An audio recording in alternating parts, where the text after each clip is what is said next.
a pair of bongos. Why? Because I wanted to tour the kit I used in the... You are staring at a pair of bongos. Why? Because I wanted to take a tour of the percussion ensemble I used in... Okay, why are you staring at a pair of red bongos? Because I wanted to document a percussion ensemble I created for the purpose of an album, a very special Orbiting Spy album called First Spaceship on Venus. The album itself syncs up to the first 39 minutes of the film, movie, whatever it is, First Spaceship on Venus. Great, so let's take a look. You fat dork. So the first thing you may or may not have noticed is that the pair of bongos are at different heights. I assure you that in this instance, that is intentional.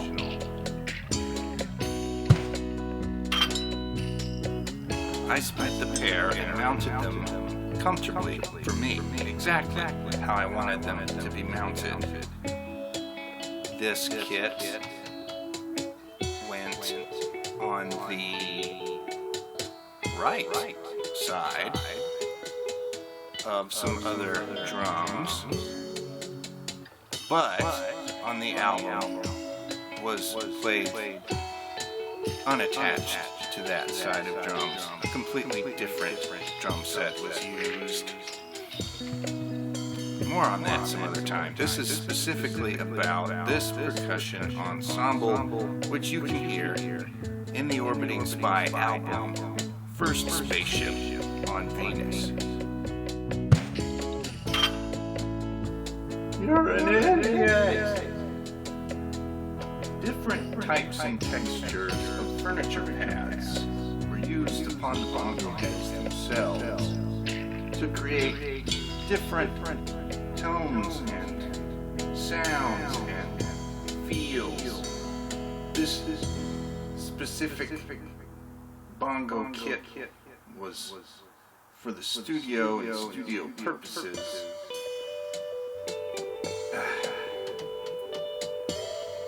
Oh God. You just decide that you hate making videos? This is the percussion ensemble I created as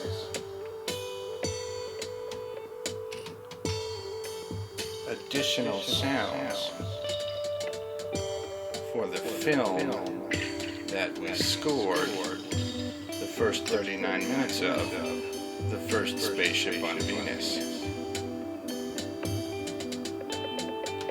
I wanted to document it before I took it apart. Everything is mounted to a red dolly. Other names for dollies are hand truck or two-wheeler. I don't know what you call them in the area of the earth that you live in. All the names for them are stupid.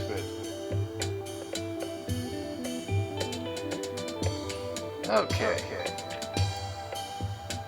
These are LP Matador traditional bongos. They are fiberglass outdoor bongos. I've had them and I've played them for countless years.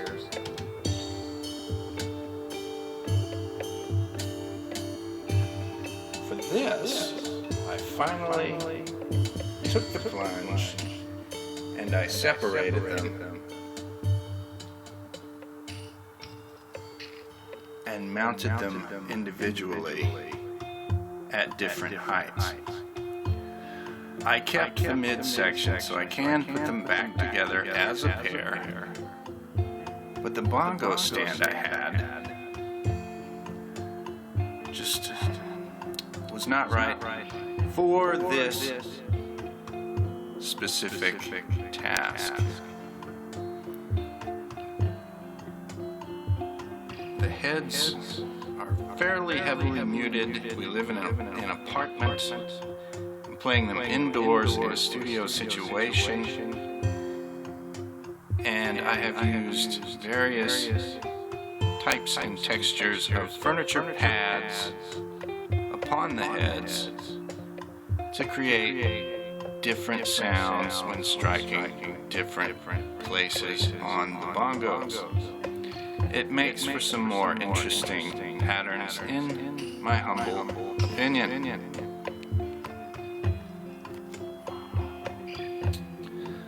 And I'll go over these percussion instruments. How about from the top? Interesting. I get to stretch my bad knees for a moment.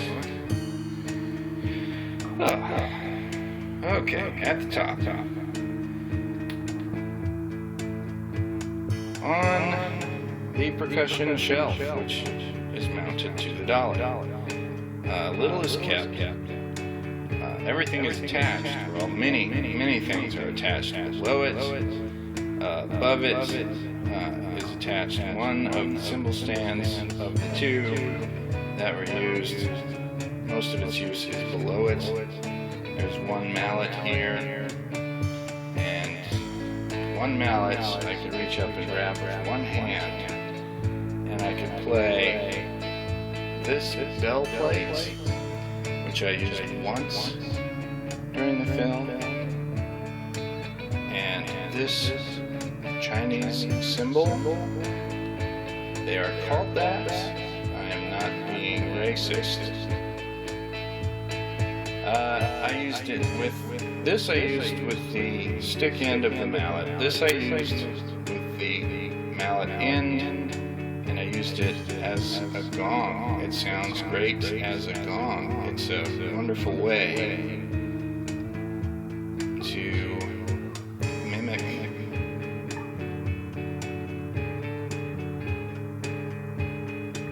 certain types of gongs. And no one would be any the wiser unless they saw what you were doing. This is my cool, disgusting sticker that I got at some kind of weird, zany, odd store someplace. And it covered up what was left of the brand logo from this percussion table. And that was after scrubbing to get that logo off, and this covered the remnants. It's well used. It's got holes drilled in it for different projects that are currently not in use. Alright, so now we'll slip. Mounted to the same cymbal stand is a piece of percussion I created using, I don't know what they're called.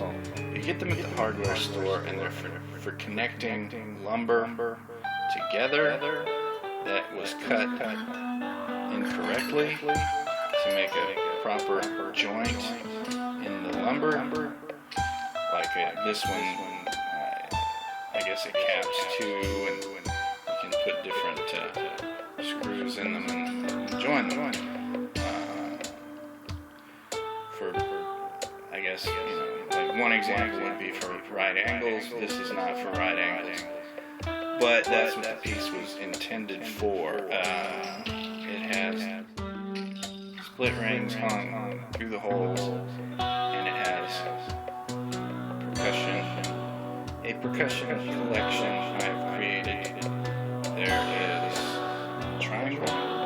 There are many bells says when you're hitting something with your hand, you can't be hitting things with a stick. There are also 2 drumsticks hanging in the midst of this mess to help rattle things around. And you know, wood itself makes a percussive noise. Okay. So that's in the movie. And hanging from this side, from various parts of my keyring and split ring collection, are various. There's an African nut rattle of some kind. There's also a synthetic type of a similar instrument, different style. There is a tiny maraca. There are some cat toys, cat balls strung together with D-rings, and there are also some Japanese jingle bells, Japanese style jingle bells hung from the same strand. And below that, I'm sure you can see there's a drum set tambourine. It is not a rhythm tech, it's a generic one. Personally, I think either the rhythm tech or the generic brand sounds better with the hand. But I do use certain tambourines with a stick, but neither of those types have ever been right for me. Speaking of tambourines, here is a stack of tambourines to strike. There is this weird LP tambourine jam block thing at the top, which I did not care for at all, so I disassembled it and did something else with it. Behind that is a Cyclops glow in the dark, and it's actually very good. I recommend it, especially hung and hanging down. You can strike that, and it makes a great cymbal alternative. Behind that is one of my favorite traditional wooden hand tambourines that I've had for a long time. This kind of makes its own ensemble. And over here, again, more keyring collection hanging from the percussion table. I use specialty zip ties a lot as well in my creations. These are also, the balls are also cat toys.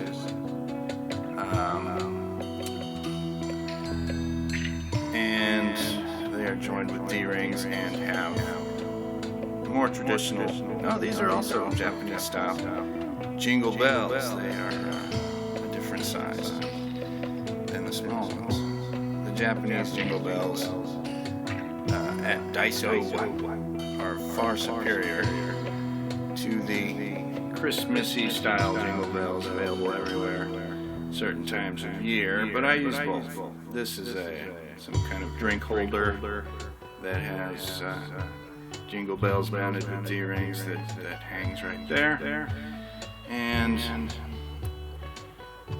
as you can see, there's key rings galore that connect everything, including these small tambourines and jingle bell hand toys aimed at children, which make great sound effects. This one behind this woven rattle of, I don't know the name of it, is it lights up with LEDs. Ooh.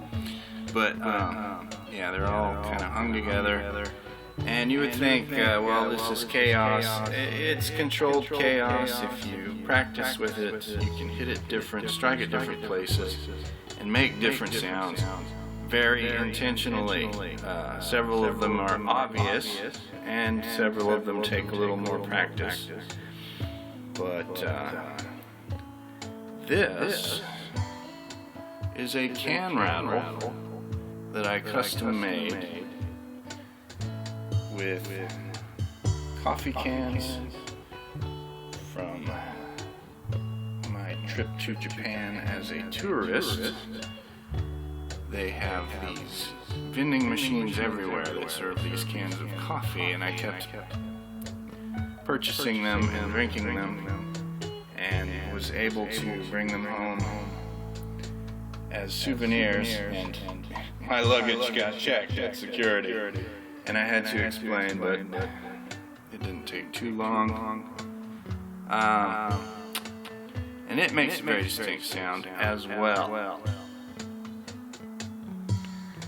And this entire, oops, that's too fast, I apologize. This entire side, this ensemble is connected to the bongo there and floats magically. And you would think